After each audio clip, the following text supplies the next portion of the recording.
Hey everybody, it's Psychic Hunter David. Well, it is Saturday the 25th. It is Robbie Burns Day, the fabulous, idealistic, emotional poet that was an Aquarian.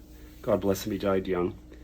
They say now it might have been TB. I can't remember what I read about it, but the poor fellow, I was just watching a documentary about him where he went into the ocean and froze almost, thinking that he would help cure his illness.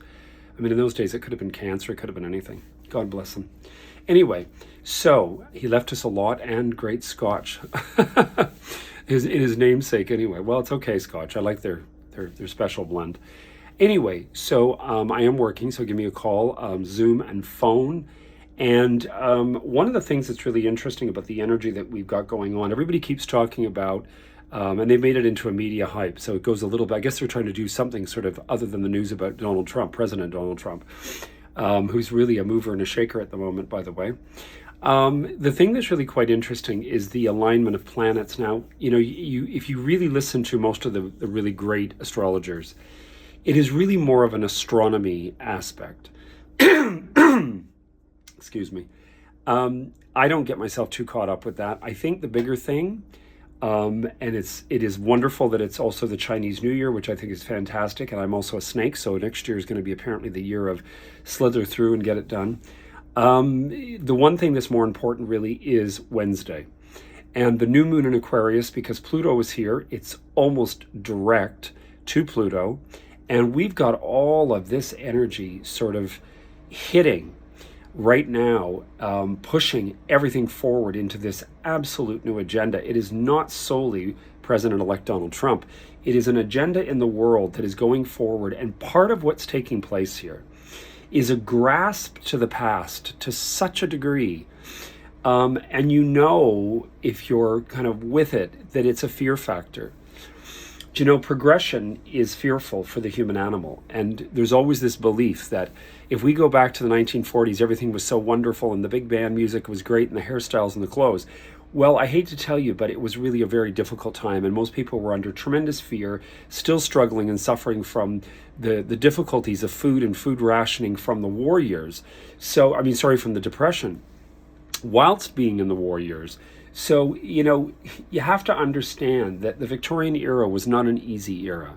It was beautiful and romantic, and I love Georgian items, but it was a very difficult time. There were no antibiotics.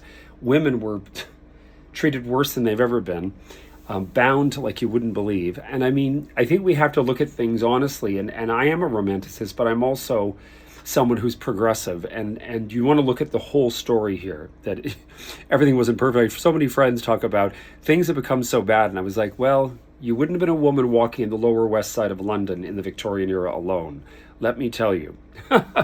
So we just have to be very careful that we, you know, pay attention to the fact also that the North Node is in Pisces.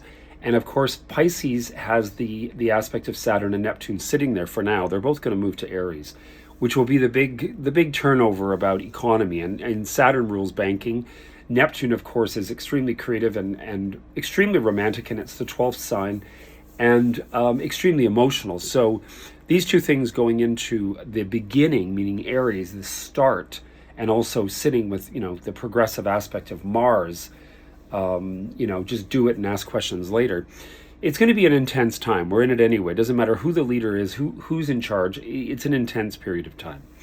What I can suggest to everybody, aside from having a consultation with me, of course, that's what this is all for, is the fact that we only have, come Sunday the 2nd, 12 weeks really.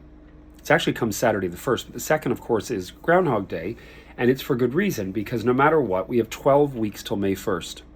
So, you know, we've in between all that, we got a lot of great fun, and there's the March break, and there's St. Paddy's Day, and you know, there's Easter if you're Christian, and you got all that jazz. But May 1st is really when it starts to happen, and in England, obviously, that's May Day, which I think is fabulous.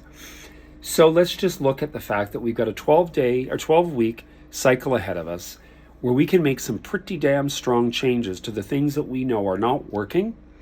The choices that you do make, as I've mentioned before about career shifts, are advantageous.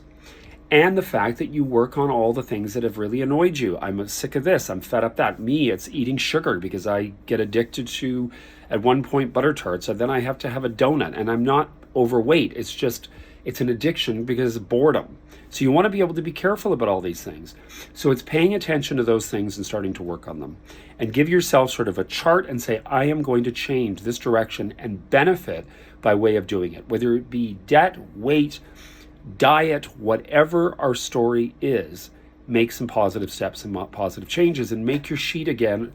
Type out your sheet on your iPhone, whatever you've got, Android, whatever, of all the things you're passionate about. Don't go on about the problems. Go on about the things you're passionate about. And the same thing when I said about tackling these issues, you don't focus on the issue. You focus on what it is that's causing the issue, but you change it. You make it very proactive. Every day I'm feeling better and better, and I'm doing fantastic with my direction in my life. When you write out all the things you love, which I've done, you write out the clones you love, you write out what you love in partners, you write out what you're passionate about, that you love the ocean, you love having Mai Tais, sitting by the ocean, whatever, all these things you're passionate about. And when you get yourself worked up about the negativity, you take a look at that sheet and say, what in the hell am I focusing on? Anyway, you heard it here first. Wish you guys all the best. Get out and do something proactive and positive today. Enjoy yourself, and I'll talk to you soon. Cheers.